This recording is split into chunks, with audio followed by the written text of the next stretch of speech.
શિવાની પણ અમારી સાથે જોડાયા છે। કલેક્ટર કચેરીની તમામ ગતિવિધિઓ વિશે વધુ વિગતે વાત કરશે। શિવાની, સૌથી મોટો સવાલ તો એ છે કે આ તમામ મામલે જવાબદારો સામે કોઈ કાર્યવાહી થઈ છે ખરા? કલેક્ટર કચેરી આપ ઉપસ્થિત છો, શું કોઈ તજવીજ એવી ચાલી રહી છે કે જેને લઈને લાગે કે આ સમગ્ર ઘટનાને લઈને તેઓ કાર્યવાહી કરી રહ્યા છે, જવાબદારોને પણ લઈને પણ તેઓ કડક કાર્યવાહીનું મન બનાવી ચૂક્યા છે? શું વધુ વિગતો ત્યાંથી મળી રહી છે હાલ, શિવાની? બિલકુલ જયેશ, ખાસ તો સવાલો પૂછવા, પ્રશ્નો પૂછવા જ અમે અહીંયા પહોંચ્યા છીએ, પરંતુ કલેક્ટર કચેરીમાં અત્યારે કોઈ પણ પ્રકારની ગતિવિધિ નથી।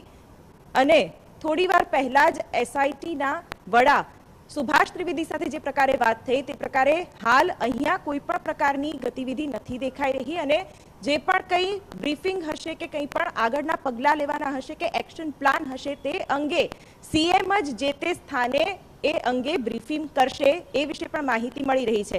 અત્યારે જો વાત કરવામાં આવે તો ખાસ તો એસઆઈટી પર સૌની નજર છે, કારણ કે એસઆઈટી 72 કલાકમાં રિપોર્ટ સોંપશે, ત્યાર પછી જ આગળની કાર્યવાહી, આગળના પગલાં લેવાશે। કારણ કે રાજકોટમાં બનેલો આ અગ્નિકાંડ એ કોઈ નાની વસ્તુ નથી।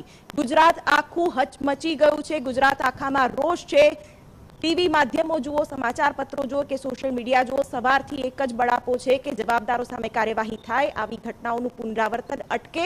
પરંતુ વારંવાર આ પ્રકારની ઘટનાઓ બની રહી છે, તેની સામે હાલ તો એક્શનમાં તંત્ર તો દેખાઈ રહ્યું છે।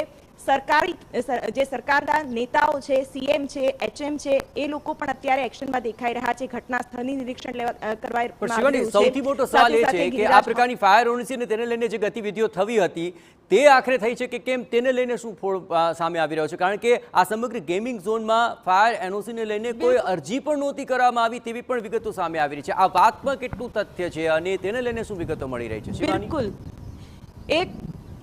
એક ખૂબ જ ગંભીર બાબત છે, કારણ કે એનઓસીને લઈને કોઈ પણ સ્પષ્ટતા કોઈ પણ અધિકારી કરવા તૈયાર નથી।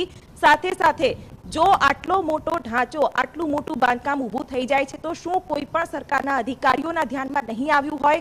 કઈ રીતે અમદાવાદ, ક્ષમા કરશો, રાજકોટ મ્યુનિસિપલ કોર્પોરેશન કે પછી રાજકોટ જિલ્લા કલેક્ટર તેને પાસ કરે છે અથવા તો તેનું અપ્રુવલ મેળવાય છે, તેને લઈને પણ કોઈ પણ સ્પષ્ટતા કરવામાં નથી આવી।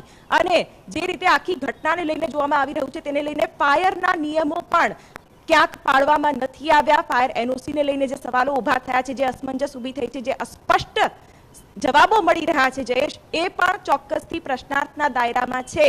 કારણ કે એક પણ વખત ફાયર એનઓસીને લઈને કોઈ અધિકારી કોઈ પણ પ્રકારની વાત કરવા તૈયાર નથી। એનો મતલબ એ કે દાળમાં કંઈક કાળું છે અને બેજવાબદારીના કારણે આ ઘટના બની છે અને બિલકુલ કોઈ જવાબ આપવા તૈયાર નથી। એ વાતથી એ સ્પષ્ટ થઈ રહ્યું છે કે કોઈની પાસે કાં તો જવાબ છે નહીં અથવા એવો જવાબ છે કે જે જાહેર કરી શકાય તેમ